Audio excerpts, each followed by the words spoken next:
कोई भी सपना साकार करने के लिए सबसे जरूरी है सही कोच का होना। चुनिए आयुष दर्पण डिजिटल को और करे अपनी मामा चिकित्सा नादी परीक्षा का सपना साकार। डाउनलोड।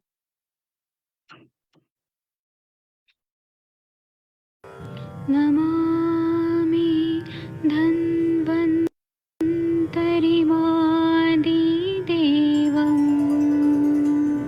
सुरासुरै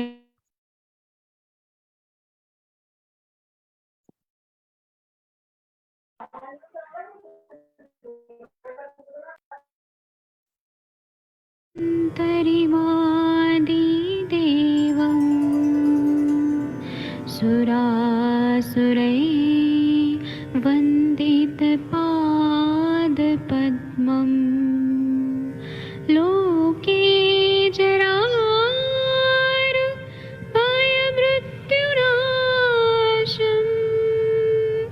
दातारमीशं विविधौषधीनां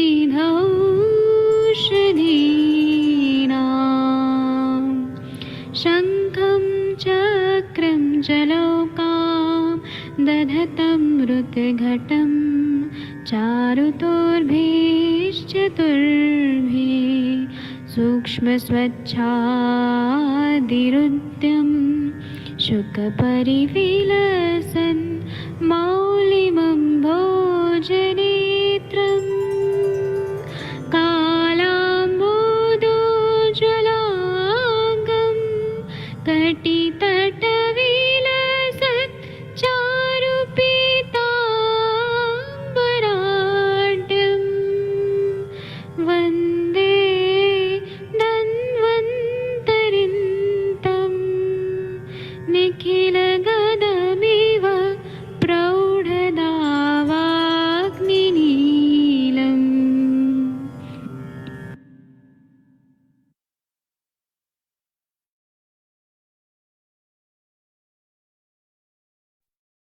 नमस्कार, आप सभी का स्वागत है। मैं वैद्य नवीन जोशी आयुष दर्पण की तरफ से आप सभी का बहुत बहुत स्वागत करता हूं। क्लिनिकल आयुर्वेद संभाषा के इस सत्र में मंदाकिनी जी, सत्यप्रकाश वर्मा जी, पीवी हरिहर जी, राम कुमार जी, तकदीर सिंह जी, मंगला जी और साक्षी जी।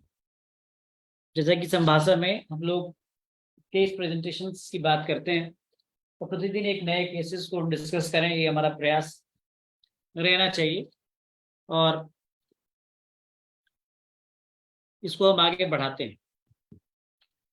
थोड़ा बहुत मैं बीच बीच में आपको स्टार्ट में आधे घंटे तक जो कुछ भी जानता हूँ वो बताने का प्रयास करता हूँ। जो कई लोग के मन में प्रश्न आता है कि पंचकर्म में हम लोग, बहुत सारे रोगी ऐसे होते हैं जिनको हम लोग ओपीडी स्तर पे पंचकर्म कराना चाहते हैं। जिसे बहुत सारे लोग जो हैं वो पूरी तरह से पंचकर्म कराने में समय नहीं होता उनके पास, वो टाइम नहीं दे पाते। तो क्या क्या ऐसी विधियां हैं जो हम लोग ओपीडी स्तर पे कर सकते हैं जिसके लिए हमें सेंटर की रिक्वायरमेंट नहीं होती है। मैं कुछ छोटी छोटी विधियां आपको बताऊंगा जो आप अपने सेंटर पे भी कर सकते हैं और कुछ थोड़े बहुत एक्सपीरियंसेस जो हैं वो मैं शेयर करूंगा। आधे घंटे के बाद फिर ये संभाषा आपके हवाले हो जाएगी और फिर आप जो है अपनी संभाषा में अपने प्रश्न और उत्तरों की जो सीरीज है आपकी जारी रखिएगा। कल मैंने आपको बताया था किस प्रकार से आप केस सीट बनाएं, केस को रिकॉर्ड करें। आशा है कि आपने वैसा डॉक्यूमेंटेशन स्टार्ट कर दिया होगा। वैसे तो सब आप लोग पंचकर्म के बारे में जानते हैं, पंचकर्म हम लोग सब करते हैं। बहुत सारे लोगों के पास सेंटर्स होते हैं, बहुत सारे लोग जो है छोटी सी क्लिनिक से स्टार्ट करते हैं। लेकिन बहुत सारी चीजें ऐसी है जो आप छोटी सी क्लिनिक से भी स्टार्ट कर रहे हो तो आप उसको कर सकते हैं। मैं ऐसी कुछ चीजें आपको बताऊंगा जो आपको, कोई भी व्यक्ति एकदम से सेंटर बहुत बड़ा नहीं खोल सकता है पहले एक ही दिन में। धीरे धीरे हमको जो है चीजें करनी चाहिए। जैसे अक्षी तर्पण है, अक्षी तर्पण जो है, जो हम लोग अभी आपने देखा था, अभी यहाँ पर आएंगे बत्रा सर, उन्होंने एक केस प्रेजेंट किया था। मैंने कहा था सर इसमें आप अक्षी तर्पण कीजिए और उन्होंने किया, उस पेशेंट में रिजल्ट मिला। तो इसके लिए बहुत ज्यादा हमें कोई सेटअप की जरूरत नहीं पड़ती है। इसके लिए सिंपली जो है आप अगर ओपीडी पे भी अगर आपके पास बेड साइड टेबल है, अगर आपके पास एग्जामिनेशन टेबल है, तो वहां पे भी आप कर सकते हैं। थोड़ा सा इसके बारे में मैं आपको चर्चा करके बताता हूँ कि, और कल किसी ने बात की थी कि अगर अत्यधिक हमने स्नेहपान करा दिया तो क्या हो जाएगा, ये भी किसी ने पूछा था। तो मैंने कहा था ये बहुत लंबी बात हो सकती है इस पर, लेकिन थोड़ा सा मैं बता देता हूँ। तो सबसे पहले मैं आपको कल कल या परसों एक सवाल था कि अगर ज्यादा हमने घृतपान करा दिया तो क्या हो जाएगा। तो हमें हमेशा स्नेह की उचित मात्रा का निर्धारण करना ही चाहिए। यदि आपने साम और निराम का परीक्षण किए बगैर आपने स्नेहपान कराया तो व्यापक की उत्पत्ति 100% हो सकती है। इसीलिए चाहे आप शोधन कर रहे हो या आप स्नेह का किसी भी उद्देश्य से पान करा रहे हो, ब्रंगण स्नेह ही क्यों ना दे रहे हो, आपने निरामता और सामता यानी निरामा अवस्था में आने का पूरा आपने तसल्ली कर लेना है। यदि आपने निरामा अवस्था प्राप्त रोगी में स्नेहपान कराया तब तो ठीक है, लेकिन सामा अवस्था में अगर आपने स्नेहपान किया कराया तो उसमें बहुत सारे कॉम्प्लिकेशंस पैदा होते हैं, जिनमें आचार्य ने कहा है, चरक सूत्र स्थान अगर आप पढ़ें 13वें अध्याय का 15वां सूत्र, तंद्रात सोत क्लेश आना हो ज्वर स्तंभो विसंज्ञता कुष्ठानी कंडू पांडुत्वम सोफा अर्श अरुचिस्त्रसा। तंद्रा, उत्क्लेश, आना, ज्वर, स्तंभ, विसंज्ञता, स्किन डिजीज, बॉडी में ईचिंग हो सकती है, पांडु हो सकता है, सोफ हो सकता है। साथ साथ ऐसे रोगियों में अर्श, अरुचि, तृष्णा, उदर रोग आदि की उत्पत्ति हो सकती है। तो ये अत्यधिक स्नेहपान कराने पर ये व्यापक हो सकते हैं, ये ध्यान रखिएगा। इसीलिए स्नेहपान भी जो है हमें ध्यान से ही करना है, सोच समझ के ही करना है। तो कल परसों एक सवाल पूछा था किसी ने, तो मैंने ये आपको उत्तर देना उचित समझा, इसलिए मैंने आपको ये बताया। यदि ऐसा हो गया, मान लीजिए, चलिए ठीक है सर, अब ऐसा हो ही गया कि अब व्यापक हो ही गए हैं, अब आप क्या करेंगे ऐसे? कोई बता सकता है मुझे? अगर किसी को ज्यादा स्नेह पिला दिया हमने या फिर स्नेह के व्यापक उत्पन्न हो गए, कॉम्प्लिकेशन उत्पन्न हो गया, तो हम क्या करेंगे? ऐसा में बहुत प्रैक्टिकल चीज है जो मैं आपसे पूछ रहा हूँ, आप चैट बॉक्स में बता सकते हैं। साक्षी जी ने शायद बताया कि तक्कर का पान कराना चाहिए, ठीक बताया उन्होंने। अग्निमान को दूर करने के लिए सबसे जो श्रेष्ठ है वो तक्र, तो चलो भाई तक्र तो आपको व्यवस्था करनी पड़ेगी इधर उधर से। क्या और क्या ऐसी चीज हो सकती है साक्षी जी जो आप इमीडिएटली आप दे सकते हैं? अगर किसी व्यक्ति को स्नेह का व्यापक हो जाए तो इमीडिएटली हम क्या दे सकते हैं? कोई और बता सकते हैं? कोई भी बता सकते हैं, आप क्या करेंगे बत्रा सर? अगर किसी को आपने आभ्यंतर स्नेहपान कराया और इंसिडेंटली ऐसा हुआ, हो सकता है ऐसा कि सामता और निरामता में कहीं परीक्षण में कहीं गड़बड़ी रह गई या फिर मात्रा से अधिक स्नेहपान हो गया, तो सबसे अच्छा तरीका यह है कि आप उष्ण जल दें उसे। साक्षी जी, तो उष्ण जल जो है वो सबसे बेस्ट है। यस, उष्ण जल जो है ये स्रोतों को विस्तरित करता है, स्नेह को पाचन करने में भी मदद करता है, तो ये अग्निमान को भी दूर करता है और वात का अनुलोमन करता है। तो उष्ण जल सबसे बेस्ट वन है। आप जब भी कोई ऐसा कभी ऐसी चीज हो जाए तो आप उष्ण जल का प्रयोग कराएं। इसके अलावा आप ऐसे रोगी में जहां पे व्यापक उत्पन्न हो गया है, अभी वैसे तो व्यापक उत्पन्न होता नहीं है, लेकिन फिर भी अगर हो ही गया है तो हमें जानना चाहिए। फिर आप उसे आप लंघन दें, उसे समय की प्रतीक्षा करें, घबराएं नहीं। 3-4 दिन के बाद स्वयं जो है उसका स्नेह का पाचन हो जाएगा और अपने आप कॉम्प्लिकेशंस ठीक हो जाएंगे। दीपन पाचन आप औषधियों का प्रयोग करा सकते हैं। तो ये आपने स्नेह के व्यापक की चिकित्सा देनी। तो कल परसों किसी ने पूछा था कि सर अगर गलती से अभ्यंतर स्नेहपान ज्यादा हो गया तो हम क्या करेंगे? शायद ये चंद्रशेखर जी या फिर आदित्य झा जी का कुछ किसी का सवाल था आई थिंक। तो मैंने आपके सवाल का ये उत्तर दिया कि भाई स्नेह के व्यापक होने पर आपने ये करना। सद्य स्नेह एक शब्द आता है, जैसे किसी ने कल पूछा था कि सद्य विरेचन, सद्य वमन, सद्य स्नेह भी एक चीज होती है। सद्य स्नेह, इंस्टेंट स्नेह। इंस्टेंट स्नेह जब आप सद्य वमन, सद्य विरेचन देते हैं तो इंस्टेंट सद्य स्नेह भी देते हैं, क्योंकि आप जानते हैं कि सम्यक स्नेह के, अगर आप आभ्यंतर स्नेहपान कराते हैं तो सम्यक स्नेह के लक्षणों की प्राप्ति में मैक्सिमम 7 दिन का समय लग सकता है। लेकिन अगर आप चाहते हैं कि 1-2 दिन में ही हमको अभ्यंतर स्नेहपान करा के सम्यक स्नेह के लक्षण मिल जाएं, समय की बचत करनी आपकी उद्देश्य है आपका, या बहुत व्यक्ति बहुत व्यस्त है,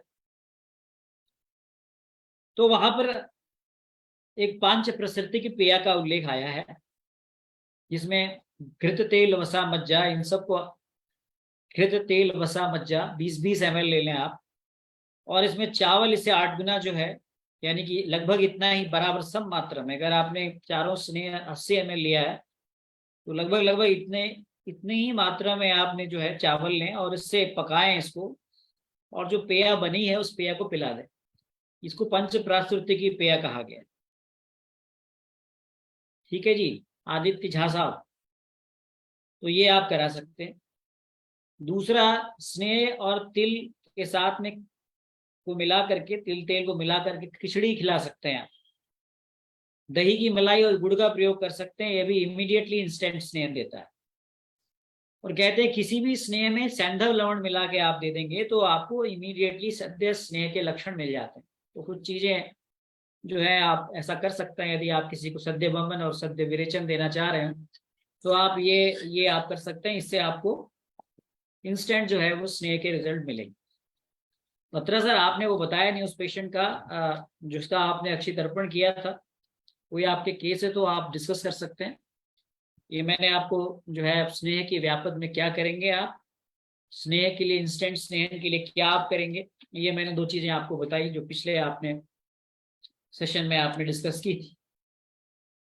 आप सभी को मैं अनम्यूट कर देता हूं और आपके जो भी प्रश्न हो अपने प्रश्नों पर चर्चा करें। देखिए आप अपने आप को अनम्यूट कर पा रहे हैं नहीं कर पा रहे हैं, आप देखिएगा। अभी मैं ट्राई करता हूं आपको अनम्यूट करने की।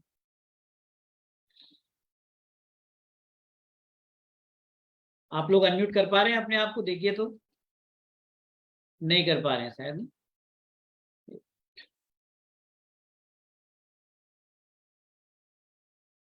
नहीं कर पा रहे हैं ना।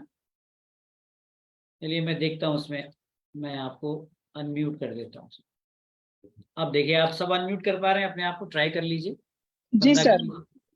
जी सर। चलिए अब आपके मन में कोई प्रश्न हो, कुछ भी आप चर्चा करना चाहते हैं तो धीरे धीरे देखेंगे आप 9 बजे के बाद हमारे कुछ एक्सपर्ट्स भी जुड़ जाते हैं, थोड़ा सा अपना घर के काम वाम निपटा के।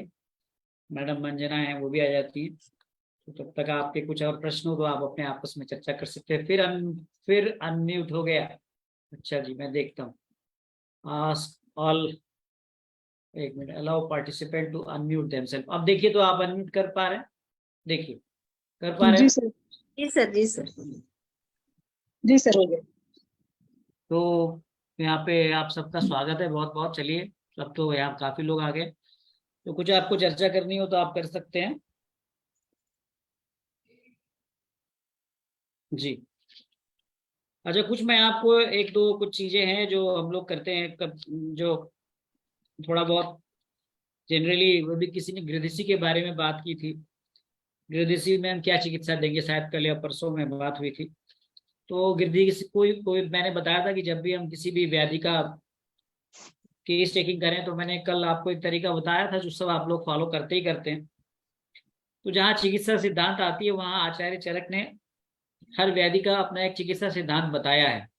और चूंकि आचार्य चरक को काय चिकित्सा में सबसे, हम उसको एक आइडियल ग्रंथ मानते हैं, जो अपना अग्निवेशकृत ग्रंथ जो है चरक चिकित्सा स्थान, वो आप उसे एक स्टैंडर्ड बुक मान सकते हैं, जो स्टैंडर्ड बुक के हिसाब से आप जो सूत्र दिए हैं उसके हिसाब से आप चिकित्सा कर सकते हैं। तो गृहस्थी की चिकित्सा जो है वो चरक चिकित्सा स्थान में आई है। अंतरा कंडरा गुल्फम सिरा बस्ते अग्नि कर्मच गृहस्थी सुप्रयुंजित। गुल्फ संधि के ऊपर, यानी गुल्फ मर्म को बचा के आप ऊपर उसके जो स्थित सिरा है उससे आप रक्त मोक्षण कर सकते हैं, सिरावेद कर सकते हैं वहां पे। इसके अलावा गृहस्थी में आप जो है एक बहुत अच्छा योग है, आप लिखना चाहें तो लिख लें आप। पंचमूल क्वाथ 400 ml, कैस्टर ऑयल 20 ml, साथ में मूर्छित तिल तेल 160 ml और सेंधा नमक 2 चम्मच। इसको मिला के आप इसकी निरूह बस्ती बना लें। निरूह बनाने का तरीका आप सब जानते हैं, उसमें नीरू बस्ती कैसे बनाते हैं, इसका पूरा एक तरीका है। अगर आप चाहेंगे तो मैं आपको अपना वो लेक्चर शेयर कर सकता हूँ।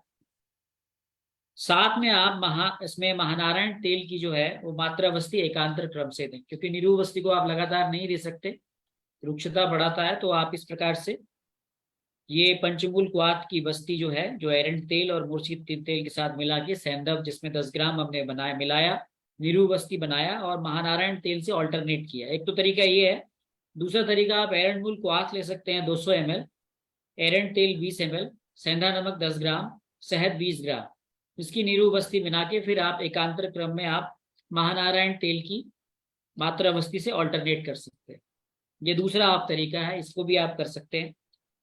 तीसरा तरीका है 10 मूल काढ़ा 200 ml, महानारायण तेल 20 ml, घी 20 ml, शहद 20 ml, सेंधा नमक 10 ग्राम, इन सब की नीरू बस्ती बना के आप जो है आप ऑल्टरनेट महानारायण तेल की आप मात्रा बस्ती से कर सकते हैं।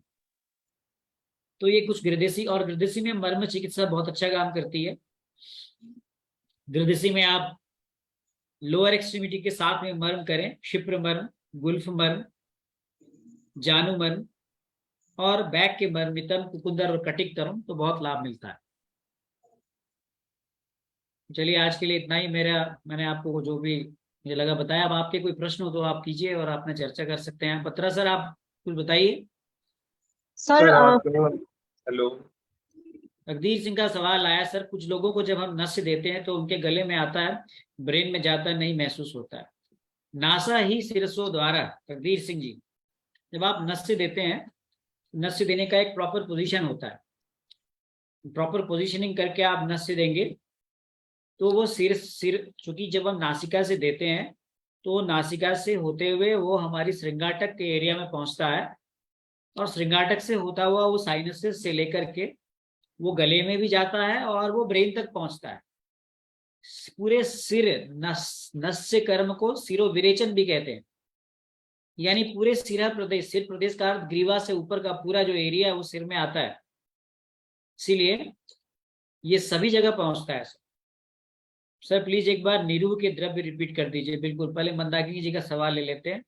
तकदीर जी, इसीलिए नस से जवाब देते हैं तो भले आपको ऐसा लग रहा हो गले में, लेकिन वो धीरे धीरे वो स्लोली वो हमारे सहस्रार चक्र तक उसका प्रभाव मिलता है। बोलिए मंदाकिनी जी, फिर हम नीरू के आपके द्रव्य रिपीट करते हैं। सर मुझे पूछना था मर्म के बारे में। आज मेरे पास एक पेशेंट आए थे तो उनका बीपी भी हाई था और उनको अस्थमा का प्रॉब्लम भी था। तो सर दोनों के अटैक के समय मुझे ये बताइए सर कि हम क्या, मतलब जैसे कि हम बीपी में अक्सर बीपी हाई होता है तो हम लोग दे देते हैं ना तल हृदय मर्म और फूल पर मर्म, लेकिन सर अगर हमें अस्थमा का अटैक भी हो साथ में तो फिर हम उसमें कैसे विचार करेंगे मर्म के लिए? अस्थमा का अटैक भी हो साथ में और आप उसको तल हृदय मर्म, आप निश्चित रूप से आप तल हृदय मर्म तो आप कर ही रहे हैं उसका, है ना जी। और आप जो है उसका एक आपने 2 मर्म भी आपको शायद याद होंगे, और भी अगर आपको याद कीजिए तो उर्वी और आणी मर्म। जी। उर्वी और आणी मर्म का जो है हमारे जो ऊपर अपर रेस्पिरेटरी एरिया, इस पे बहुत अच्छा प्रभाव है, आप सब जानते हैं। और साथ साथ में आप जो है उसको इसको जो है आप निश्चित रूप से आप इसके अलावा आप समन चिकित्सा भी दें और पूर्पर मर्म भी करें साथ में मंदाकिनी जी, क्योंकि पूर्पर मर्म का जो प्रभाव है ना, पूर्पर और तल हृदय ये ऐसे मर्म है, इनका प्रभाव पूरे हमारे मेटाबॉलिज्म पर, ब्लड सर्कुलेशन पर है। तो हम अगर एस्थमेटिक पेशेंट है तो तल हृदय करें, पूर्पर करें, पूर्वी और आणी मर्म करें। अटैक के समय भी कर सकते हैं मंदाकिनी जी। सर ये जो अस्थमा के पेशेंट होते हैं, जब मतलब इनको ऐसा अटैक नहीं होता उस समय हम लोग क्या इनको चेस्ट के मर्म मतलब क्यों नहीं, बिल्कुल कर सकते हैं। चेस्ट के मर्म कर सकते हैं, हस्तबद्ध मुद्रा से आप स्तनमूल, स्तनरोहित, आप स्तन। ड्यूरिंग अटैक नहीं करेंगे ना सर, क्योंकि वो ड्यूरिंग अटैक तो वो एक ऐसी इमरजेंसी कंडीशन में होगा कि वो आपको करने ही नहीं देगा, उस समय नहीं करना है। अच्छा सर, ठीक। लेकिन तब भी आप तल हृदय तो आप करेंगे उसमें, है ना? जी सर। आज मैंने किया था सर, एक पेशेंट था, आज उसका ब्लड प्रेशर हाई था, लगा ब्लड प्रेशर और मैंने तल हृदय और मैंने कूद पर किया था उनका, और उनका बीपी जो था वो 160 101 था। तो करने के बाद कूद पर और तल हृदय करने के बाद उनका बीपी जो है 159 और 99 कुछ ऐसे आ गया था सर। देखिए ये इससे अच्छा क्या है, सांस को क्या आँच है, आपने बिना दवा के उसका ब्लड प्रेशर जो है वो नीचे कर फिर दिया। उसके बाद मैंने उनको मर्म का दवा एक- दे करके और परहेज बता करके उनको मैंने फिर बिल्कुल, तो भेजा। आप ऐसे में जिन लोगों रोगियों में आपके पास पहला इनकाउंटर होता है, जो पहली बार आपसे मिलते हैं और उनको पता नहीं है कि वो हाइपरटेंसिव हैं, तो आप उन्हें डाइट रेस्ट्रिक्शन के साथ में अपनी आयुर्वेदिक दवाओं के साथ में आप मर्म बता सकते हैं, उससे काफी उसको लाभ मिलता है। तो चलिए, मंदाकिनी जी ने अपना एक्सपीरियंस शेयर किया कि आप ऊपर और तल हृदय मर्म जो है वो हाइपरटेंसिव पेशेंट्स में कर सकते हैं, और एस्थमेटिक अटैक में भी आप आणी, उर्वी और तल हृदय और पूर्व पर मर्म कर सकते हैं। आपके मन में कोई और सवाल हो तो आप पूछिए, थोड़ा बहुत जो भी मैं जानता हूँ मर्म चिकित्सा के बारे में, पंचकर्म के बारे में, नाड़ी परीक्षा के बारे में, चिकित्सा सिद्धांतों के बारे में, जो प्रैक्टिकल एस्पेक्ट्स है, जो कि मैं काय चिकित्सा से बिलोंग करता हूँ। 2005 में मेरे गुरु प्रोफेसर निगम सर, उनके अंडर में मैंने एमडी किया, और अब तो काफी बुजुर्ग हैं वो, उनके बहुत सारे लेक्चर्स हैं, 195 लेक्चर्स आयुष दर्पण पे अपलोडेड हैं। आप जरूर उनको मौका मिले तो स्क्रॉल करके देखिएगा, इसमें उन्होंने अपना पूरा जीवन का अनुभव दिया है, तो आपके काम आएगा उस चिकित्सा में। और बिल्कुल कोविड जब स्टार्ट हुआ था तब से उन्होंने लेक्चर लेना शुरू किया था। बहुत सारे वेबिनार हैं पंचकर्म के, जो आपको बहुत सारे आपके कॉन्सेप्ट्स और मिसकॉन्सेप्ट्स को क्लियर करेंगे। जो एक प्रकार से जो बमन जो महाराष्ट्र में जो कराते हैं, जो एकदम से 5, 10, 20 हाथ में बिठा के ना, मैंने भी देखा है, वो भी एक तरीका है, वो भी वमन, उससे भी दोष बाहर निकलते हैं, पर वो एक प्रकार से जो हमारा जो शास्त्रीय वमन है उससे थोड़ा सा वो आसान है, उसमें लेस कॉम्प्लिकेशन है।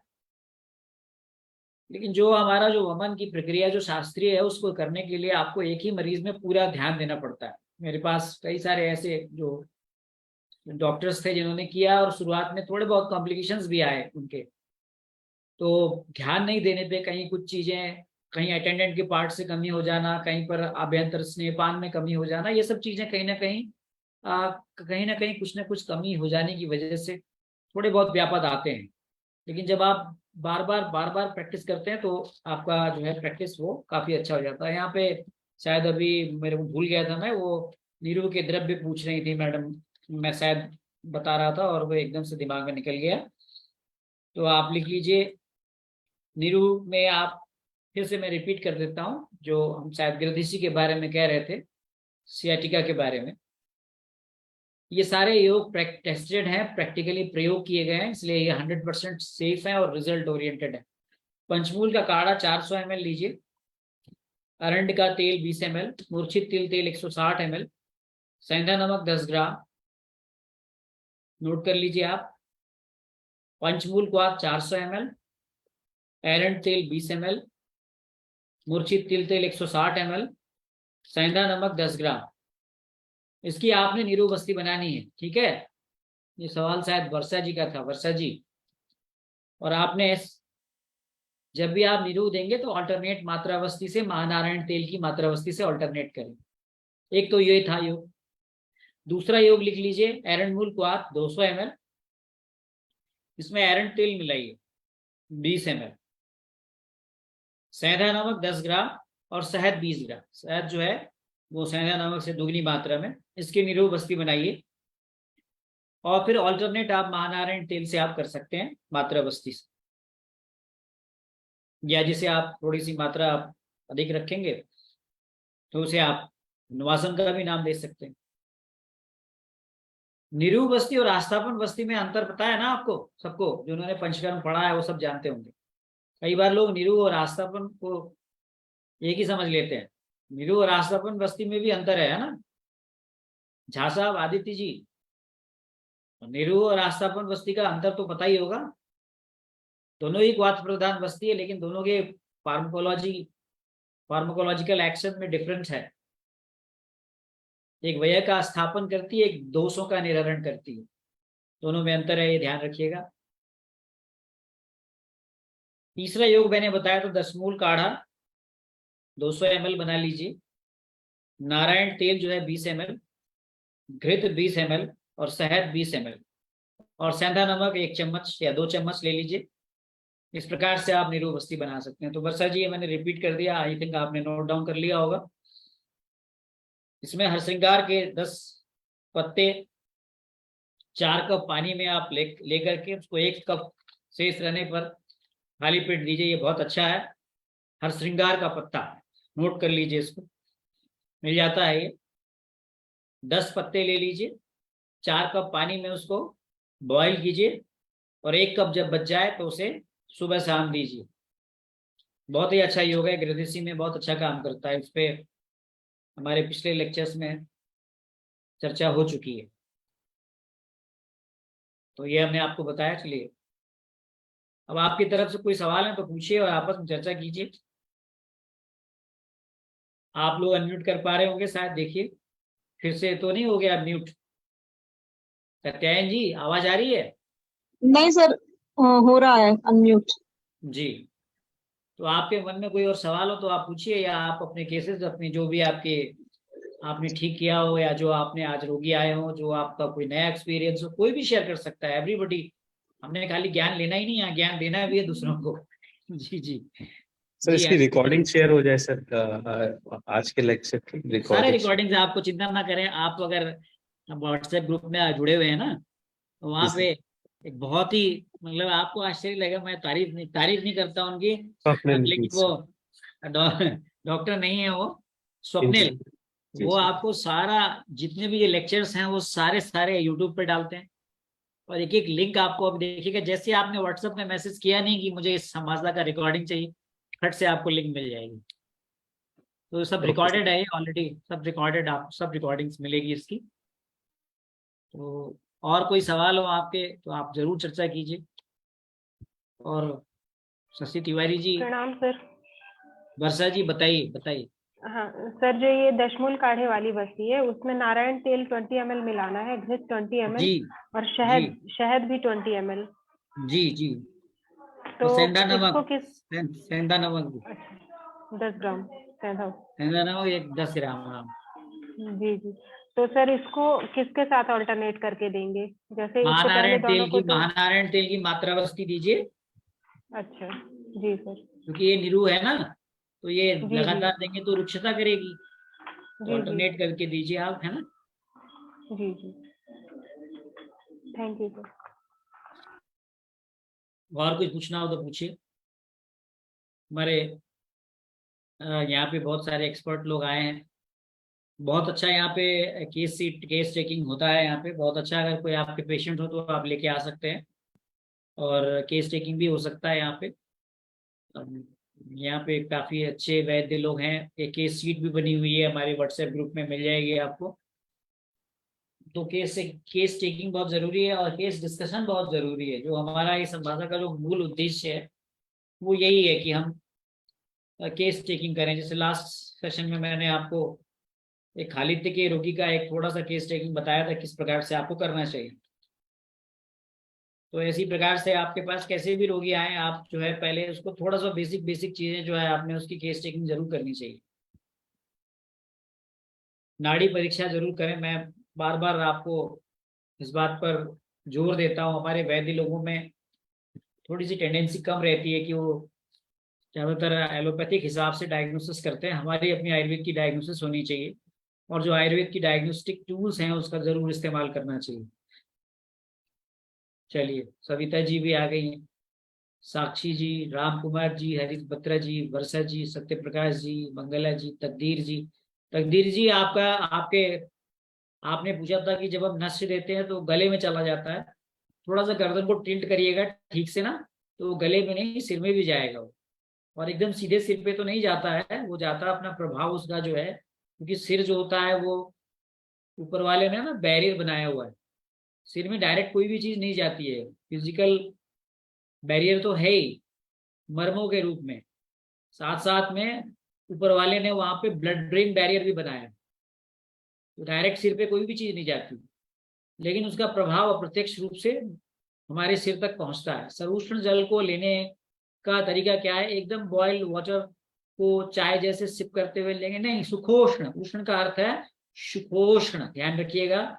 उष्ण जल शब्द का प्रयोग ना करें, सुखोष्ण, यानी कि जो आपको लेने में सिप भी ना करना पड़े, सुखपूर्वक आप ले सके, गुनगुना पानी, ठीक है। उष्ण को आप सुख उष्ण कर दीजिए। तो ज्यादा अच्छा रहेगा। तो गुनगुना पानी लेंगे, है ना जी। सुखोष्ण जल जो है वो बेस्ट है। सर कुछ पेशेंट कहते हैं कि बगदीर जी कि क्या आपको अनम्यूट कर दिया ना मैंने, आप अनम्यूट करके पूछिए ना तो ज्यादा अच्छा रहेगा, पढ़ने में दिक्कत हो जाती है जी। सर कुछ पेशेंट भी कहते हैं, वरना ज्यादा पेशेंट यही कहते हैं कि हमें महसूस हो रहा है कि थोड़ा सा ब्रेन के एरिया में गया है। कुछ पेशेंट कहते हैं, वरना ज्यादा लोग कहते हैं कि ब्रेन कुछ गया है, समझा नहीं मैं, ब्रेन में गया है। आपकी आवाज बहुत धीमी आ रही है, थोड़ा सा माइक के पास लाइए ना। हेलो सर, अब आ रही है? हाँ अब बोलिए। हाँ सर, मैं ये कह रहा हूँ कुछ पेशेंट ही कहते हैं कि उनका सारा ही ऐसे लग रहा है कि गले में चला गया है, वरना अच्छा मैक्सिमम पेशेंट ये कहते हैं कि हमें महसूस हो रहा है कुछ ब्रेन में कुछ ना कुछ गया, कि ब्रेन हल्का हो गया है, ऐसा महसूस हो रहा है। हाँ, तो वो एक्चुअली क्या है ना, सिर की पोजीशन को थोड़ा सा आपने टिल्ट करना है पीछे की तरफ ना। अगर स्ट्रेट रखेंगे तो वो इसको हल्का सा टिल्ट रखना है आपने, तो नाक से वो थोड़ा तो गले में जाएगा ही जाएगा, लेकिन वो थोड़ी मात्रा में जो है वो हमारे श्रृंगाटक मर्म के थ्रू, तकदीर सिंह जी, श्रृंगाटक जो मर्म होता है, यानी जो हमारा जो ये इनर कैंथस है और जो श्रृंगाटक का जो एरिया है, वहां से जो नाड़ी है आयुर्वेद के हिसाब से हम देखें उसको, तो वो नाड़ी में सुषुम्ना नाड़ी के थ्रू, सुषुम्ना नाड़ी जो है वो सीधे हमारी कनेक्ट होती है ऊपर ब्रेन से, ब्रेन के ब्रह्मरंध्र से।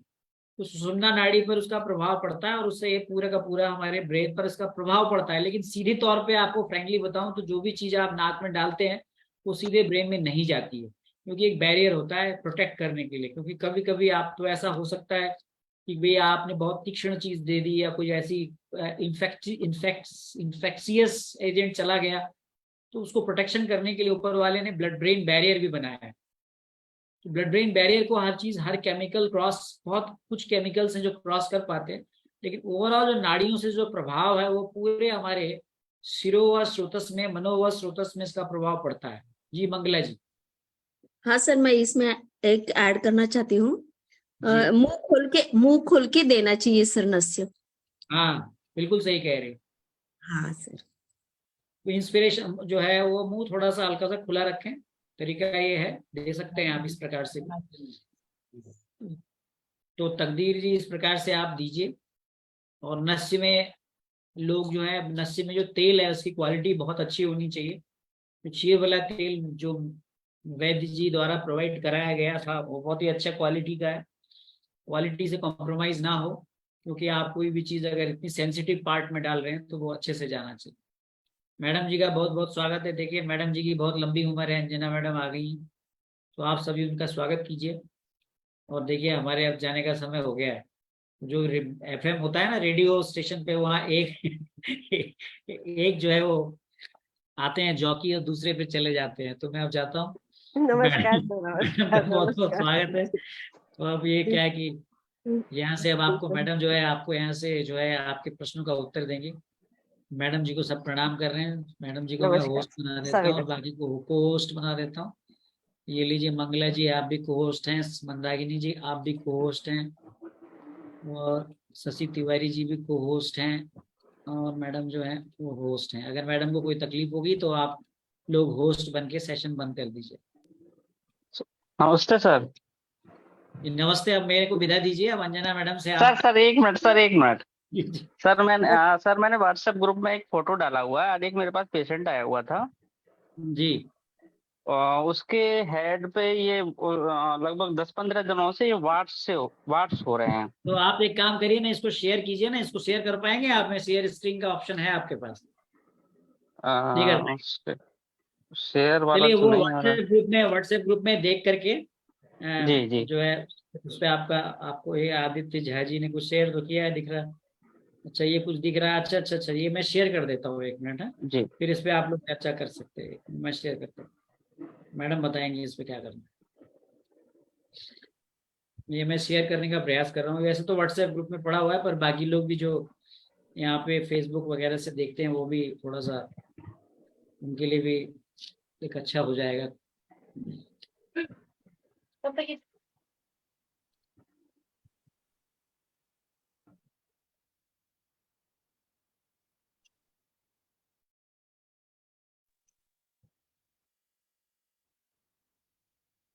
ये कुछ शेयर किया है आपने, आ गया देखे तो जी। जी जी आ गया सर। ये तो वार्ड्स दिख रहे हैं मैडम, ऐसा ही कुछ दिख रहा है। जी जी सर। चलिए तो आप इसे पूछिए, मैडम बताएंगे आपको। हाँ सर, पहले एक बार पेशेंट की हिस्ट्री के बारे में बता दीजिए। हिस्ट्री दीजिए पूरी आप इसके बारे में जी ना। जी जी जी नमस्कार जी।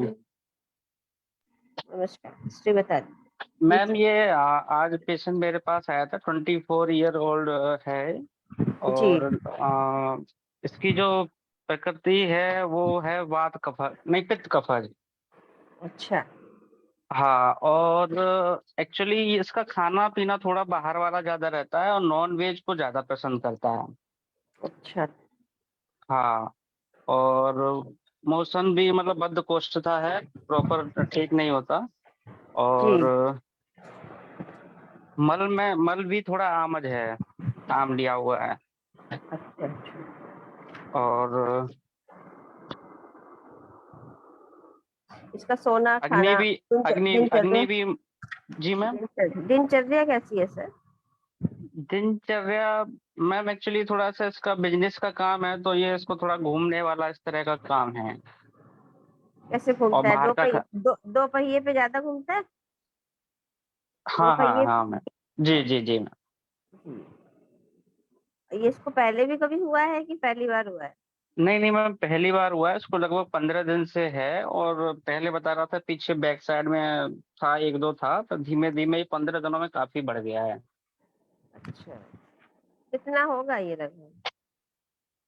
मैम कम से कम इसके सिर में बहुत बार्स थे, ये तो जहाँ पे बाल इसने छोटे करा लिए हैं वहां दिख रहे हैं, मुझे लग रहा है कम से कम 50-60 जगह होंगे। अच्छा, क्या बताया आपने फिर? आपने मैम क्या किया? मैंने तो उसको जो मेरे पास मैम जो हॉस्पिटल में रहता है उसमें मैंने उसको आरोग्यवर्धिनी और केसौर गुग्गल, कांचनार गुग्गल और निम्बादी चूर्ण और खजरारिस दिया है मैम मैंने अभी तो। और टोटल? उसके लिए और चित्रकादिवटी दीपन प्राचीन वगैरह के लिए। ये छूने आपने टच करके देखा था ये? हाँ मैंने देखा था मैम। नहीं तो इसका ये टच में कैसा था? सच में मैम सॉफ्टी था ये, उसको मालूम नहीं था शुरू में, उसने खींच दिया पीछे तो ब्लड ब्लड आ गया था उसके। अच्छा अच्छा अच्छा, तो सॉफ्ट है, मतलब हार्ड नहीं है ना? जी नहीं नहीं, हार्ड नहीं है। तो इस पेशेंट को आपने बताया ना कि आप कह रहे हैं पेशेंट जो है पित्तज कफज आपको लग रहा है, तो जी मैम मुझे उसके हाँ। पहले तो, हाँ पहले तो उसके डाइट के बारे में थोड़ा सा दीजिए, जी है ना? उसको सबसे पहले उसकी जो है डाइट जो है डिस्टर्ब हो गई है, तो डाइट में जो है उसको बताइए कि सबसे पहले तेल मिर्च मसाला एकदम नहीं खाएगा ना, पित्ताहार विहार नहीं लेना जी है पेशेंट। जी मैम। तो ऐसे पेशेंट में जनरली हम लोग जो है वो, अगर आप देखना चाहते हैं तो पहले जैसे हम अक्सर बताते हैं कि पित्त कफज है और उसमें खुजली खुजली वगैरह की कोई कंप्लेन नहीं है ना पेशेंट को? पहले मैम कभी कभी उसके ग्रोइन रीजन में कभी कभी खुजली हुई है, पर अभी नहीं हाँ। है। अच्छा अच्छा, तो सबसे पहले वही है कि एक तरह से देखा जाए तो ग्रोथ ग्रोथ है ना? और ये ग्रोथ एकदम उस तरह की ग्रोथ है कि जिसमें हमें पेशेंट को वो करना होगा, उस ग्रोथ को नहीं बनने देना होगा। तो इस जी ग्रोथ जी के मैम। लिए फिर हमें जो वर्क करना होगा वो जनरली जैसे हम करते हैं कि लेखन कर्म करना होगा। और लेखन जी कर्म करने से पहले हमें पेशेंट को थोड़ा सा उसकी, कहते हैं ना सुबह उठना है, उठ के थोड़ा सा पेशेंट को जैसे कहते हैं सबसे पहले क्लीनिनेस, मतलब कि मॉर्निंग आवर में क्या यूज करता है, कैसे क्या सोप यूज करता है, या कौन सा शैम्पू यूज करता है, कैसे बाल धोता है, ये सब चीजें ज्यादा पता होना चाहिए, तो और फायदा करेगा पहली बात। ठीक है। जी दूसरी मैम। बात तो है कि कोई चीज का बहुत ज्यादा केमिकल का प्रयोग करना भी बहुत अच्छी बात नहीं होती है। तो सबसे पहले से पेशेंट को इस तरह में, आज की सीजन जो चल रहा है वो बरसात का सीजन चल रहा है, और बरसात के सीजन में जो है इस तरह से पेशेंट को ये शास्त्रोक्त वर्णन आए हैं। अगर आप मानव विज्ञान वगैरह खोलेंगे तो क्षुद्र रोगों में भी इस तरह चीजों का वर्णन आया है। जनरली केश मूलों में क्या होता है, रुक्षता उत्पन्न हो जाती है, वात और पित्त कुपित होता है, रक्त को दूषित करता है, फिर वहां पे किंचित उठन मतलब उन्नत या रुक्ष टीका उत्पन्न करते हैं। या फिर जैसे कभी कभी कहते हैं कि इस तरह की ग्रोथ हो जाती है, तो अगर वेदना है, कंडू है या दहा है, ये क्या लक्षण होता है, इसको देखना भी पड़ता है, किस तरह से इसमें बताया गया है। तो सबसे पहले तो हम वही बात बताते हैं कि यहाँ पे हमें हल्का स्नेहन की तो जरूरत होगी कि वायु कुपित हो रही है बाबा, और हमारा वर्षा ऋतु है ना, अगर हम एक सामान्य सूत्र मानेंगे तो वर्षा ऋतु में वायु कुपित हो रही है ना, तो वहां जैसे हम तिक्त रसात्मक जो द्रव्य है ना, तिक्त रसात्मक में जैसे जी हम गुरुचि ले लिया, या हमने निम्ब ले लिया, या हमने जो है इसमें जो है थोड़ा सा गुरुचि हुआ, निम्ब हुआ, और बहुत अगर हम आगे तक जाएंगे तो हम इसमें करंज वगैरह भी ले सकते हैं, महानिम्ब करंज भी ले सकते हैं, उन और उनके उन्हीं के चूर्ण बना लिया है ना। तो और जैसे निम्बादी चूर्ण माने हमने ले लिया, निम्बादी चूर्ण लेके पटोलादी क्वाथ ले लिया, और उसके अलावा पटोलादी चूर्ण ले लिया, तो और उसके अलावा उसका जो हमने स्नेहन कराया था पंचतीर्थ घृत ले लिया, और उसको हमने अनुपान जो कराया पल्पिकादी क्वाथ से अनुपान करा दिया। यहाँ पे क्या है कि इस सब ऐसे करने से जो है थोड़ा सा हमें दोषों को, जो दोष लीन हो गए उन्हें कोष्ठ में लाना है, कोष्ठ दोष को बाहर निकालना है। इसके अलावा हम ये भी कर सकते हैं कि करंज तेल है, नींब तेल है, महानींब तेल है ना, इसका उपयोग कर सकते हैं, लोकल वहां लगाने के लिए भी उपयोग कर सकते हैं। कुष्ठग्न जो हमारा गढ़ है ना, कुष्ठग्न गढ़ है, कुष्ठग्न गढ़ की औषधियों का आप यहाँ पे यूज कराइए, है ना, यहाँ पे यूज कराइए, जो भी आपको औषधियाँ मिल जाए उसका पात बना सकते हैं, उसका लेप भी लगा सकते हैं वहाँ पे, ठीक है। और इसके अलावा जो है जनरली अगर जो हम देते हैं तो यहाँ सूक्ष्म त्रिफला का यहाँ अच्छा रोग आएगा, उसके अलावा आरोग्य वर्धनी का भी यहाँ अच्छा रोल आएगा, है ना। और जैसे मंजिष्ठाधिपात है या फिर सारिवाद्यासव है ना, इसको दे सकते हैं। बाकी जैसे हम लोग पूरी बनाते हैं इसमें कि हल्का सा लेखन होता है, तो आपको पता ही होगा, जैसे कि अभी मैंने से करंज तेल बताया, तो करंज तेल में आप हल्का सा हड़ताल भी लगा सकते हैं, हल्का सा टंकर भी मिला के लगा सकते हैं, जी है ना। तो उस तरह से वहाँ पे लोकल एप्लीकेशन जी लगा मैम। सकते हैं थोड़ा सा, थोड़ी देर के लिए पेशेंट को। और उसके जो क्या कहते हैं मोशन वगैरह के बारे में इससे और ले लीजिए, नहीं तो आरक के साथ पंचतीर्थ घृत भी दे सकते हैं, निम्बादी के साथ पंचतीर्थ घृत भी दे सकते हैं, ठीक है। और इस तरह का यूज करिए, जी और जी थोड़ा सा और बरू शिगरू का भी रोल है यहाँ पे, शिगरू का भी रोल है, सहजन का रोल अच्छा है, बरू का भी रोल है, तो वहां पे भी इसको वो भी ऐड कर सकते हैं।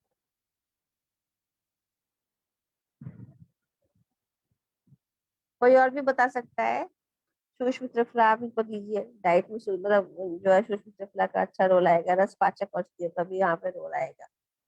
और अगर आप चाहते हैं तो गंधक, गंधक का भी बहुत अच्छा रोल आएगा, क्योंकि वो हमारा जो क्षेत्र है वो कहीं ना कहीं फेस पे है, तो बंग बंग भस्म है, शंख भस्म है ना, जी इस तरह की जो औषधियां हैं इसका भी यूज होगा।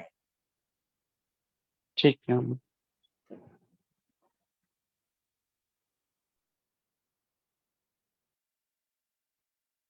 Shashi ma'am, hello. और भी लोग कुछ बोल सकते हैं, किसी को, किसी ने इस तरह के पेशेंट जरूर देखे होंगे, जिसने भी इस तरह के पेशेंट देखे होंगे इस पेशेंट के बारे में कुछ लोग बोल सकते हैं और मांसपाचक देख सकते हैं मैम। हाँ दे सकते हैं, मांसपाचक दे सकते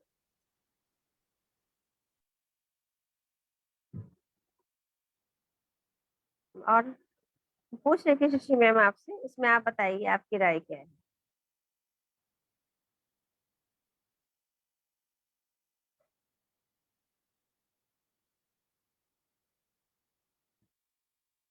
जिसने भी देखा होगा या जिसने भी इस तरह का ट्रीटमेंट से, मैडम ने बोला मांसपाचक दे सकते हैं, मांसपाचक एक अच्छा आपके पास वो है, क्योंकि मांस धातु अगर ठीक से होगी तो मांसपाचक का कार्य करेगी।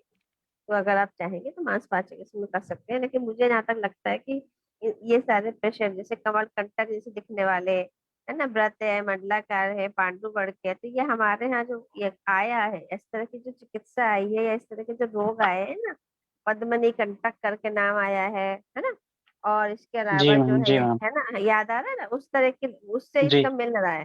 तो क्षुद्र रोग जो आए हैं माधव निदान में, जी जी जी हाँ, तो उसी तरह से इसको हम ट्रीट कर सकते हैं।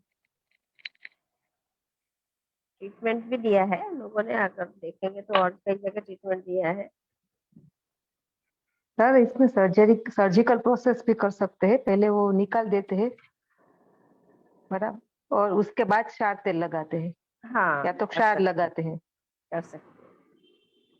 और नहीं तो जैसे मतलब वहाँ स्वेदन करने के बाद पहले थोड़ा सा, जैसे मैंने बताया कि थोड़ा सा स्नेहन करें, स्वेदन करें, और उसके बाद जैसे बताया गया मनशिला का, हड़ताल का, देवदारू का लेप करें, है ना। या फिर जब पक्व अवस्था हो जाए तो फिर वृषोद के समान चिकित्सा करें, ये भी बताया है शास्त्र में। काशनाल गुलगुल का भी यहाँ महत्व बताया है। अब ये प्रख्या है, और ये जो पद्मनी कंटक है, इस तरह के जो वर्णन हमारे पास क्षुद्र रोग करके आए हैं। सुश्रुत और वाग्भट ने क्षुद्र रोग का अलग अध्याय दिया है, जैसा कि हम सभी जानते हैं। लेकिन चरक ने जो है क्षुद्र रोग का वर्णन अलग नहीं किया है। एक उसमें हम अगर देखते हैं तो थोड़ा सा, मैं इसलिए क्षुद्र मानक, और क्षुद्र मतलब छोटा रोग ना, जो कि जिसमें कहते हैं कि जनरली जो कम समय के लिए होता है, या इसमें कोई स्पेशल उन्होंने नहीं बोला है कि क्षुद्र को क्या कहते हैं, लेकिन उन्होंने इतना बताया कि एग्जाम्पल में बताया कि अगर सुश्रुत की बात करते हैं तो उन्होंने मसूरिका, विस्फोट, और माधव निदान में एकदम स्वतंत्र प्रकरण में मिलता है, जो कोत उठकोत। इस समय बहुत पेशेंट हम लोग के पास आते हैं ना, मैडम पित्ती उछल रहा है, मैडम कंजक्टिवाइटिस हो रहा है, मैडम जो है जुकाम, बुखार, खांसी, इस तरह के पेशेंट बहुत कॉमन मिल रहे हैं। तो उसी का एक ये भी जो रूप आ रहा है जिस समय, ये तो पेशेंट, ये हो सकता है कि अभी हिस्ट्री जो है इसकी नहीं हो, लेकिन इस तरह के पेशेंट भी धीरे धीरे आगे मिल सकते हैं। एक अजगल्ली का तरह का एक रोग बताया गया है, वो भी हमारे माधव निदान में हम लोगों ने सबने पढ़ा है कि जो गल्फ प्रदेश में होता है, और उसका जो है वो जनरली बच्चों में इसका प्रादुर्भाव बहुत अधिक होता है, और गले में उसको बढ़ जाता है। तो ये भी बताया कि उसमें जलों का उपचारण भी बताया कि बच्चों में बताया, लेकिन उसमें हम आमावस्था में करते हैं, गले से आवाज आवाज नहीं आती है। और बाकी लांगरी का लेप, पाठा का लेप, ये सब बताया जाता है, जिससे कि आप उसका भेदन करें, या फिर उसको जो है अच्छे से लगाएं, इसको पाठा का लेप वगैरह, फिर उसके बाद जो है उसमें ब्लड शोध जैसी चिकित्सा करें। तो ये कम मिलते हैं, लेकिन ये होते हैं, और सर्जरी भी की जा सकती है। लेकिन मैडम बस यही बात है कि कितनी जगह होता है ना, कई जगह है, तो अब कितनी जगह इसकी सर्जरी करेंगे।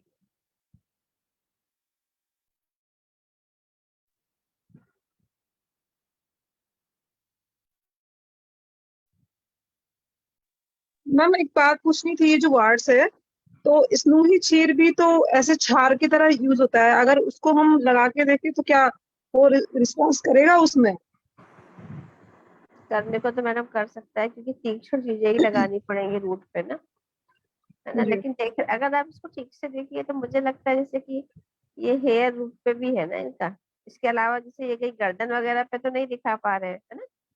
गर्दन पे या कहीं नहीं, हेयर के नीचे, ये हेयर रूट पे ही ज्यादा दिखाई पड़ रहा है। क्यों सर, हाँ आपने मैम, अगर, गर्दन पे नहीं है, ये हाँ स्कैल्प पे ही है। हाँ, तो ये जहाँ तक है शिरो रोग में ही आएगा मैडम, है ना।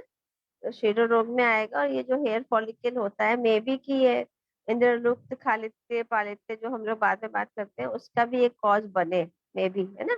हेयर फॉलिकल का भी ये जो है एक वो हो सकता है। तो यहाँ पे भी जैसे हम लोग मानते हैं पालित्य या इसका, तो हमें निर्दोषात्मक की चिकित्सा करना चाहिए। निर्दोषात्मक चिकित्सा के लिए जैसे अभी बात हो ही रही थी कि पहले थोड़ा सा हमें हल्का सा विरेचन, और उसके बाद वायु का अनुलोमन, या वायु वायु के लिए भी काम करना है, और बाकी फिर थोड़ा सा लेखन द्रव्य देना है।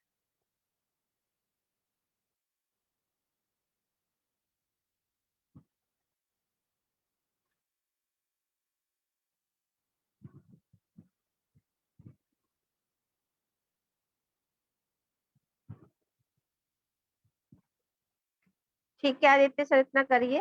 फिर जैसा उसका जी जी, थैंक कुछ उसके जी इन्वेस्टिगेशन जी भी करा लीजिए ना। इन्वेस्टिगेशन जो है, कहते हैं ना कि शुगर वगैरह की भी एक बार जांच जरूरी होती है, LFT वगैरह भी करा लीजिए, है ना। थोड़ा सा जी, HB ठीक है। वगैरह भी पता होना चाहिए, TNC DNC पता होना चाहिए। एक जनरल जी जो मैम, होता है उसमें हम लोग को काम करना चाहिए। ठीक है ma'am, thank you ma'am. Geeta madam बोलिए, आप क्या बोलना चाह रहे थे, ग्रंथि तेल क्या बता रहे थे, बताओ। शशि मैडम और गीता मैडम दोनों दिखी है। नहीं, वो और हाइट इंक्रीज करने के लिए क्या क्या दे सकते हैं, वो मैं अच्छा टॉपिक पे बोल रहे अच्छा अच्छा, तो बताई तो है, आप बोलिए एक बार फिर से बता दीजिए सबको। हैं। नहीं सर, मैं देती हूँ, पर एक दो पेशेंट है जो 16 ईयर के क्रॉस हो गए हैं ना, वो उसमें इतना रिजल्ट नहीं आता है, इसीलिए पूछ रही थी मैम से। शशि मैम बता दीजिए आप क्या क्या यूज करते हो इनको। अब वो मैम मैंने जो चलाया है, गुड इवनिंग मैम, मैं थोड़ा बिजी थी, आवाज आती इसलिए मैं नहीं बोल रही थी। तो मैं जो चलाती हूँ उसमें 1 बीडी ही देती हूँ अधिकतर।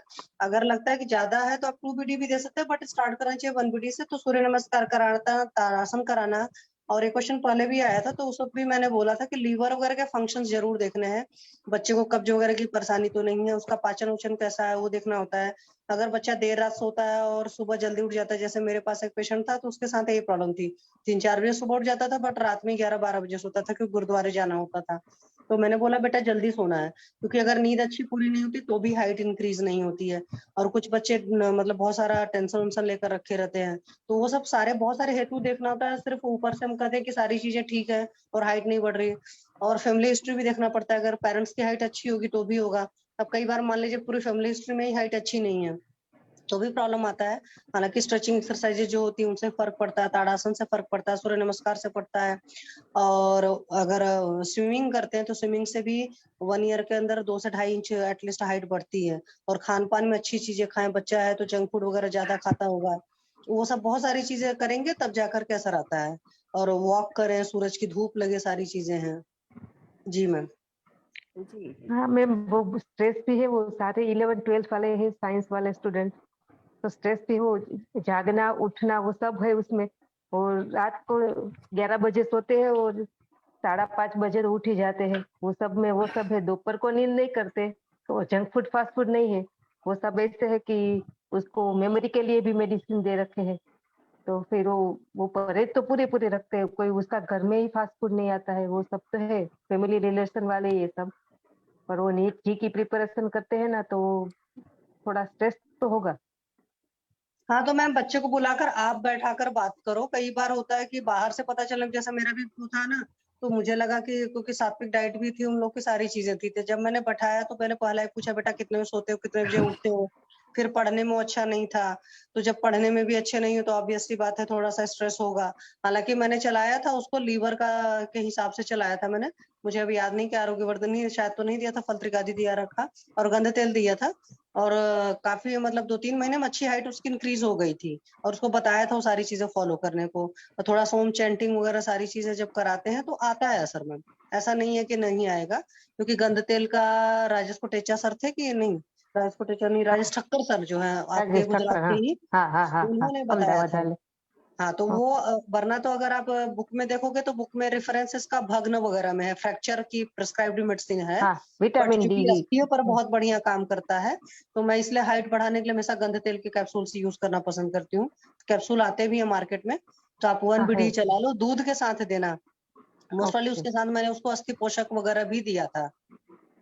तो गंध तेल को अस्थि पोषक वगैरह के साथ चलाइए और साथ में देख लीजिए कि क्या कंडीशन है पाचन की, विकृति वगैरह वाला, तो रिजल्ट आ जाता है मैम। हाँ वो सब में एक ही है कि उसको सुबह न गए तो फिर वो ज्यादा विरेचन नहीं दे सकते। स्कूल का टाइम है, 1-1 घंटा वो बस में रह रहे हैं, तो ज्यादा विरेचन नहीं दे सकते। नहीं तो आप ना सैटरडे वाले में दे दो कुछ ऐसा कि संडे को पेट साफ हो जाए, और हल्का लग्जेटिव दे दो ना। अगर आपको लग रहा है तो आपको पता है कैस्ट्रॉल बच्चों में सेफ होता है, मान लो बच्चे कैस्ट्रॉल नहीं लेते तो हरितकी की प्रिपरेशन आमलकी के साथ बनाकर दे दो ना। सब इतने है ना, वो जो देते हैं वो लेते हैं। एक भी ऐसे नहीं, वो सारे टॉपर्स हैं जो लोग आ रहे हैं, वो एक ही ग्रुप के हैं, फैमिली ग्रुप एक ही है और सारे टॉपर्स हैं। और बस वो 1-2 ले गए हैं मेडिसिन मेमोरी की और हाइट की, तो सारे वो एक ही ग्रुप के सारे आ रहे हैं। तो मैम आप होता ना हरितकी, आमलकी, एसटी मधु और गुड़ची साथ मिला कर दे दो, ठीक है। हरितकी 2 ग्राम डाल दो, आमलकी भी 2 डाल दो, एसटी मधु और गुड़ची सत्व जो है 1-1 ग्राम डाल दो। आपको पता ही है कि 11 ग्रुप में मतलब चरक के महाकषाय में एसटी मधु 11 जगह आया हुआ है। गुड़ची इटसेल्फ बहुत बढ़िया रसायन का काम करती है, क्योंकि अगर सारी चीजें ठीक होंगी तो अपने आप माइंड सही रहेगा। और थोड़ा सा चाहे तो नाभि पूर्ण नस्य वगैरह करा सकते हैं अपना। हाँ सोम ऑयल का नस्य तो मैंने सर से मंगाया है, तो वो तो चालू है। हाँ तो नस्य करा लिया, नॉर्मल भी नस्य से, या सिरुपुचो वगैरह आप करा सकते हो। अगर मेंटल रिलैक्सेशन के लिए है तो ब्राह्मी घृत वगैरह का सिरुपुचो आप बता दो, पेशेंट अपना कर लेगा बड़े आराम से। रोज रात को ऑयल लगा करके वही लगा कर सोना है। तो वहां पर देखिए कोई ना कोई वजह होगी जो स्टक होगी। और क्या बच्चे का वेट वगैरह बहुत ज्यादा तो नहीं होगा? क्या बच्चा दिन भर बैठा रहता है? जो बच्चे बहुत ज्यादा बैठे रहते हैं दिन भर, मतलब कि सारा सिटिंग वाला, उनका भी नहीं होता ना। हाथ पैर को जब तक फटकोगे नहीं, तब तक नहीं उनका होता है। इसीलिए जो भी जैसे सूर्य नमस्कार आपको पता है कि अच्छा खासा स्ट्रेच होता है, ताड़ासन बोला ही जाता है कि हाइट बढ़ाने का आसन है। और ब्रेन में अगर कंसंट्रेशन पावर की कमी हो रही तो वृक्षासन करवाइए, उससे कंसंट्रेशन बहुत अच्छा बन जाता है, ब्रेन की कंडीशन को बताता है वृक्षासन। ओके। जी नहीं वो मैम। चेंटिंग वगैरह तो 5:30 बजे मैं साथ में करती हूँ, सबके साथ में ही सुबह, मैम तो वो कई तो बार हो होता है जाता ना है। कि इंसान फिजिकली इन चीजों को कर रहा होता है। देखिए योग हाँ और प्राणायाम के साथ एक बड़ी बड़ी प्रॉब्लम है, या मतलब बहुत सिंपल सा वर्ड में मैं कहूँ, अगर आप मेंटली नहीं करते हो, बहुत सारे लोग को आप योग करते हो तो आप देखोगे ना उनका ध्यान कहीं और रहता है। मैं हमेशा अपनी योगा क्लास में बोलती थी कि आपकी बॉडी और आपका माइंड दोनों यही होना चाहिए, मतलब you should enjoy the yoga. अगर प्राणायाम कर रहे हो उसको खुशी मिलनी चाहिए। अगर आप कर रहे हो और उस वक्त आप खुश नहीं हो रहे तो उस योगा का रिजल्ट ही नहीं आता है। तो लोग ओके कई जी। बार फिजिकली किसी चीज को मतलब फोर्सफुली सौंप दिया गया, बोल दिया गया किसी ने करने को, करने मतलब करते नहीं है मतलब मन से। और दूसरी बात उनके दिमाग में भी डाउट होता है कि कर रहा हूँ आएगा कि नहीं आएगा। अब मैं आपको बता रही हूँ मैंने दिया था क्योंकि सर ने बोला था, और सर का जो विश्वास था, इतने विश्वास के साथ लॉकडाउन में मैंने उनका लेक्चर सुना था, तो उस विश्वास पर दिया। जैसे सर स्वर्ण बसंत मालती इन सब चीजों को बताते हैं कि अगर FHS नहीं आया तो स्वर्ण बसंत मालती दीजिए, और वाकई करा करके देखा लोगों को FHS आ जाती है। जहाँ पर मॉडर्न वाले बोल देते हैं कि भाई DNC कराने का लोड है, तो हम बोलते हैं 15 दिन आप रुक तो जाओ। तो आप उस विश्वास के साथ दो, मैम आ जाएगा। आप भी अपना विश्वास हाँ रखिए और नहीं। बच्चे को थोड़ा सा समझाइए, प्यार से करें। ओके ठीक है मैम।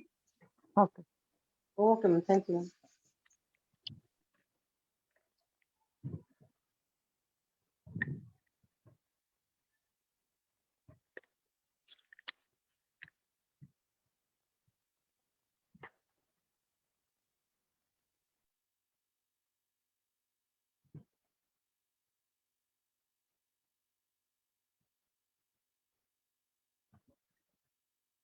हाँ, और कुछ लोग बत बोलना चाहें तो बोल सकते हैं।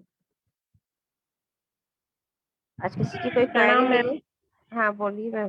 मेरी है मैम, एक पेशेंट है 30 इयर्स की, उसके 2 बच्चे हैं और अभी उसके सेकंड डिलीवरी के बाद से उसको क्लॉट्स आना शुरू, उसमें आता तो रेगुलर है लेकिन क्लॉट्स आते हैं छोटे छोटे, और पेन होता है उसको ब्रेस्ट में। मतलब वो 15 डेज होने के बाद से पेन शुरू होता है, तो वो जब तक मतलब मेंसेस आ नहीं जाते तब तक होता ही रहता है। तो कब इसमें हुआ था क्या देना डिलीवरी? चाहिए? सेकंड डिलीवरी कब हुआ था? सेकंड डिलीवरी अभी 5 साल हो गए मैम। अच्छा, 5 साल हो गए। जी मैम, और बच्चे को सीजर है दोनों। बच्चे को फीडिंग कराई थी ना? सेकंड सेकंड बच्चे को हाँ फीडिंग हाँ कराई थी? तो हाँ कब मैम, कराई कराई थी? थी। कितने दिन तक कराई थी? 2 साल तक। अच्छा अच्छा। उसके उसके बाद उसको ये प्रॉब्लम कब से शुरू हुई है, पीरियड वाली? अभी ये मतलब 1.5 साल से। क्लॉट्स आ गए? हाँ मैम। अच्छा, कितने दिन के लिए होता है पीरियड? पीरियड तो 5 दिन का रहता है, तो शुरू के 2 दिन थोड़ा ज्यादा अच्छे से ब्लीडिंग होती है, उसके बाद धीरे धीरे कम होते होते 5वें दिन तक पूरा ठीक हो जाती है। अल्ट्रासाउंड तो कराया आपने? नहीं मैम, अभी तो नहीं कराया। एक डायग्नोसिस तो बनाना पड़ेगा ना। 5 साल जी पहले की डिलीवरी है तो एक अल्ट्रासोनोग्राफी कराना पड़ेगा, क्योंकि यूट्रस का जो अंदर का है, क्योंकि हम लोग वर्चुअली आपको एडवाइस कर रहे हैं, सीवी कर नहीं पाते हैं, तो एक बार जी एग्जामिन अपने आप से भी करिए और एक यूएसजी भी कराइए उसकी, ठीक है? जी मैम। और हिमेटोलॉजिकल इन्वेस्टिगेशन भी कराइए, HB% जी RPS वगैरह भी कराइए। जी मैम। जी उसके बाद डिस्कस करेंगे तो अच्छा रहेगा। मे बी कि कोई फाइब्राइड जी वगैरह सिस्ट वगैरह भी हो सकता है। ठीक है मैडम? जी जी मैम, थैंक यू मैम। जी। मैम ये जो टीनेज गर्ल होती है ना, जिनको अभी मेनार्के शुरू हुआ होता है, तो उसमें से कुछ लड़कियां ऐसी होती हैं कि जिनको बहुत ज्यादा ही मतलब वॉमिटिंग होती है ड्यूरिंग मेंस्ट्रुएशन, और ब्लीडिंग भी अच्छी से होती है, लेकिन वो रेगुलर टाइमली होती है। और किसी किसी में जो होती है वो एक एक महीने में 2 2 बार 3 3 बार हो जाती है। लेकिन उल्टी साथ में होना और पेट दर्द बहुत ज्यादा होना, मैम इसमें हम कैसे विचार करेंगे? विचार वही करना है, क्योंकि जो अपान वायु है, अपान वायु का अनुलोमन प्रॉपर नहीं हो रहा है, अपान वायु द्विगुणित हुई है, तो अपान वायु पे ही हमें वर्क करना है। तो ऐसे केसेस में जनरली हम नाभि पूरण भी कर सकते हैं पेशेंट के साथ, हल्का सा अधोदर का लेपन भी कर सकते हैं। वायु को जो उसकी रुक्षता है या वायु की जो है विगुणता है, तो उसको अनुलोमित करने का सबसे पहले काम करना है। और उसके बाद जैसे आपने कहा कि लगातार उसको बार बार जो है अर्ली मेंस भी हो जाता है, तो मेन इसमें वही है कि जो धातु रूप में जो अग्नि होती है ना, वो उतनी अच्छे से प्रज्वलित नहीं हो पाती। या अगर मॉडर्न साइड से देखें तो जो हार्मोन लेवल होता है ना, वो बहुत ही स्टेबल नहीं हो पाता है। हार्मोन डिसबैलेंस से ऐसा होता है कि पीरियड जल्दी आ रहा है, या पेशेंट को जो है इस तरह से जो है डिस्टर्ब रह रहा है, उसका रेगुलर साइकिल नहीं हो पा रहा है। तो साइकिल रेगुलर करना, और फिर उसके अलावा जो है, क्योंकि बच्चे साइकोसोमेटिकली भी बच्चे थोड़ा सा डिस्टर्ब होते हैं ना, क्योंकि वो बच्चे उतने अच्छे से कम एज की गर्ल्स होती है तो उतने अच्छे से स्टेबल नहीं हो पाती है, या मेंस्ट्रुएशन के लिए उनको बहुत अच्छे से कहा जाए तो एक तरह से ट्रेनिंग नहीं मिल पाती है ना।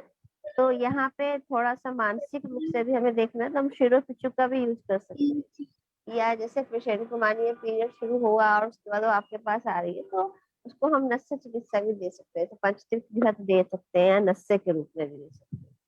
क्योंकि अभी देखिए अभी बात हो रही है कि जो भी हम नस्य दे रहे हैं, नस्य हमें 100% हमें मेडिसिन पर भरोसा होना चाहिए। तो मैं तो जनरली यही कहती हूँ, कुछ नहीं मिला तो घर का ही बना गोबर दे दीजिए, घर का ही बना देसी घी दे दीजिए, लेकिन आप जो भी मेडिसिन दें आप 100% कॉन्फिडेंट होके। मैम ये जो उल्टी होती है ड्यूरिंग मेंस्ट्रुएशन, उसको कैसे रोकेंगे? उसमें हम क्या करेंगे? बताए ना, वायु का अनुलोमन करिए ना, वायु जो है ऊपर को जा रही है, वायु को नीचे की तरफ लेके जाइए। वो तो अगर उसको सर्दी हो रही है, इसका मतलब ये है कि वायु का अनुलोमन करना ही पड़ेगा उसमें।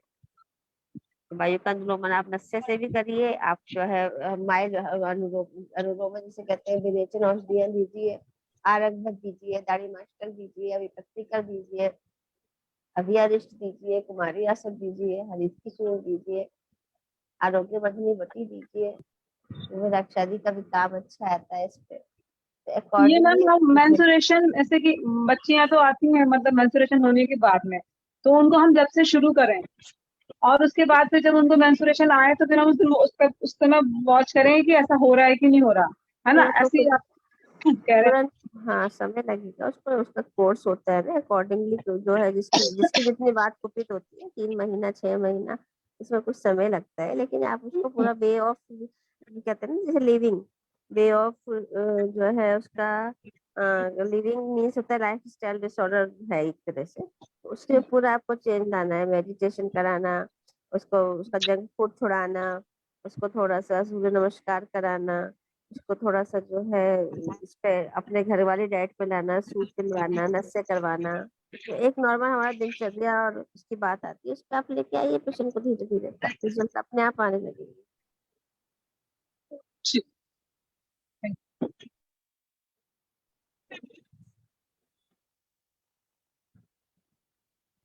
पेशेंट तो देखिए स्पेशली जो आजकल की गर्ल्स है, चाहे वो स्कूल गोइंग गर्ल्स हो, चाहे जस्ट प्यूबर्टी की गर्ल्स हो, चाहे आपकी जो है कैरियर ओरिएंटेड गर्ल हो जो कोचिंग वोचिंग कर रही है, तैयारी कर रही है, पेशेंट को ये प्रॉब्लम बहुत कॉमन है। किसी को पीरियड आते समय मतलब पीरियड ही नहीं आ रहे हैं, या किसी को पीरियड आ रहे हैं तो फिर वो डिलेड हो जा रहे हैं, या फिर किसी को पॉलिसिस्टिक डिजीज इतना ज्यादा आ रहा है। तो ये सारी चीजें जो है ना बहुत ही कॉमन है इस समय हमारे पास, जो पेशेंट हमको मिल रहे हैं। तो ये है कि हम उसको उसका ट्रीटमेंट कैसे करें, या मेरे को लगता है कि हर पेशेंट का ट्रीटमेंट हम एक साथ नहीं कर सकते। थोड़ा थोड़ा सारे पेशेंट के लिए जो है हमें टाइम देना पड़ता है, कि मतलब समझना पड़ता है पेशेंट को। मेरा मतलब है कि हर पेशेंट को आपको समझना पड़ता है। और अभी जैसे मैंने एक तो देखिए काम एक वर्क किया है, बहुत पेशेंट मेरी बहुत ही कम एज की थी वो, और उस पेशेंट को मैंने जो है वो ट्रीटमेंट दिया है और उससे बहुत अच्छे रिजल्ट मिले मुझे। अभी मैं आपके साथ डिस्कस करती हूँ इस पेशेंट को, अभी ग्रुप में भी रहती हूँ और आपके साथ डिस्कस भी करती हूँ सब लोग के साथ में। तो वो पेशेंट जो है एक्चुअली मेरे पास यही लेने आई थी कि उसको डिलेड मेंस की हिस्ट्री थी, और उसको बिना विड्रॉल के जो है पेशेंट को बिना विड्रॉल के कभी भी उसको पीरियड नहीं आता था, मेंस्ट्रुएशन नहीं आता था। और देखिए जो वो मेरे पास जब आई थी पेशेंट, तो वो आई है मेरे पास 3/6 को, पहली बार उसकी जो विजिट रही होगी वो 3/6 को रही होगी। और उसमें जो यूएसजी की फाइंडिंग थी वो साफ साफ लिख रहा था, क्योंकि वो तो एक नॉर्मल फाइंडिंग बता रहा था कि यूएस जो यूट्रस होता है वो नॉर्मल साइज का बता रहा था, और एंडोमेट्रियल कैविटी इम्पटी बता रहा था, और एंडोमेट्रियल थिकनेस बताया था स्पेशली 7.2। और देखिए पेशेंट की जो कंप्लेन आई है उसमें मैं बता रही हूँ आपको कि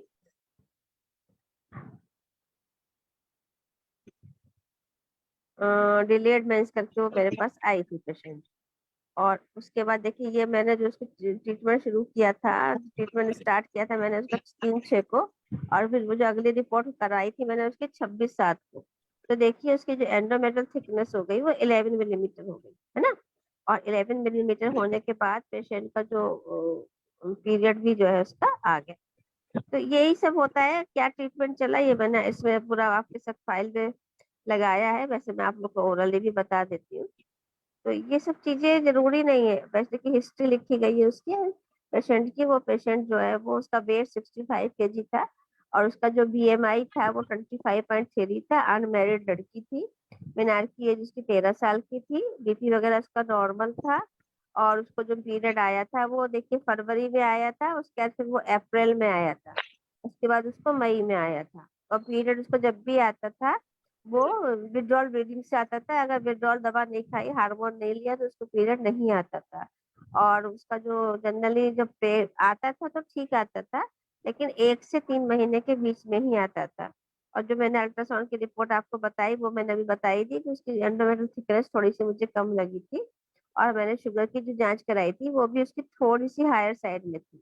और थायराइड में भी थोड़ी सी गड़बड़ी थी, TSH भी थोड़ी सी गड़बड़ी थी। जैसे हम लोग जो पेशेंट आता है हमारे पास तो उसमें जनरली बताते हैं पेशेंट की मैडम मेरा थायराइड बढ़ा हुआ है, मेरी शुगर मतलब इसकी डायबिटीज मेलाइटिस के लिए भी मैं कोई दवा नहीं ले रही हूँ।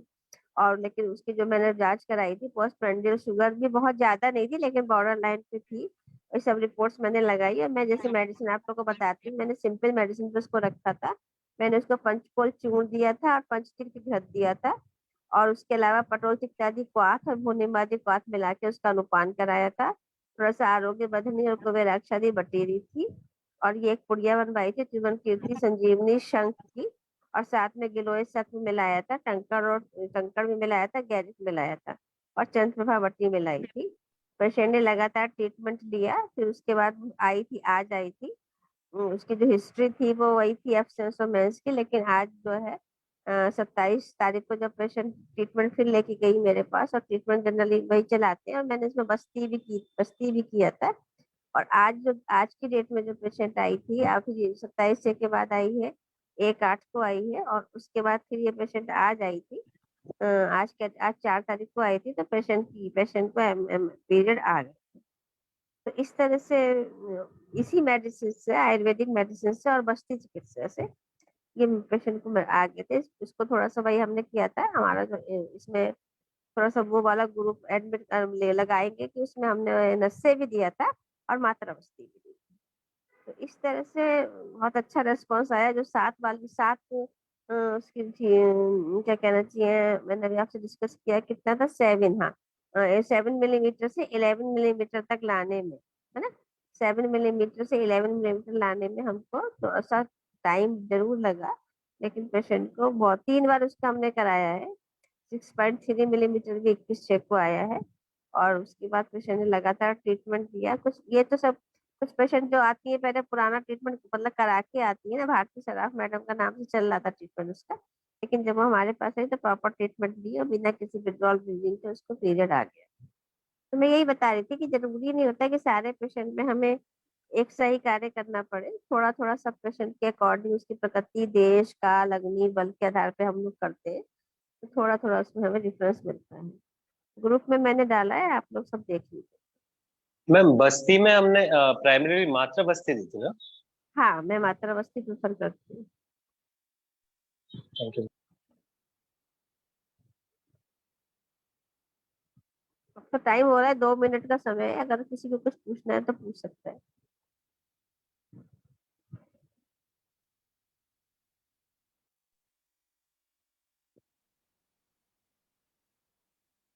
प्रशांत सर, कैसे हैं आप? प्रशांत सर। हेलो मैम, मैं एक पूछना चाहती हूँ। हाँ बताइए मंगला मैम। हाँ, एक 46 ईयर की लेडी है मैम, उसको हाँ कुछ भी खाया तो तीखा ही लगता है। और उसके क्या बोलते टंग पर ब्लैकिश आया है कलर, आधे टंग पर। हाँ, इसका मतलब यह है पूरा का रस धातु दृष्टि है, अन्य स्रोतस की दृष्टि है, तो उसको आपको उसी तरह से कार्य करना पड़ेगा, गहरी शुद्धि पे कार्य करना पड़ेगा पेशेंट को। उसको और उसकी इन्वेस्टिगेशन थोड़ा करा लीजिए आप। क्या क्या करना पड़ेगा मैम?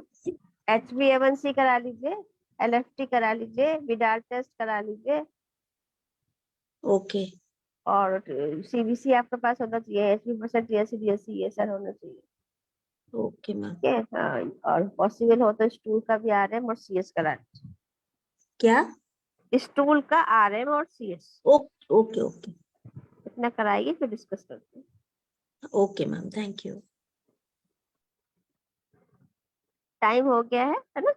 सभी लोग को शुभ रात्रि। हाँ मैम, शुभ रात्रि, थैंक यू वेरी मच। शुभ रात्रि।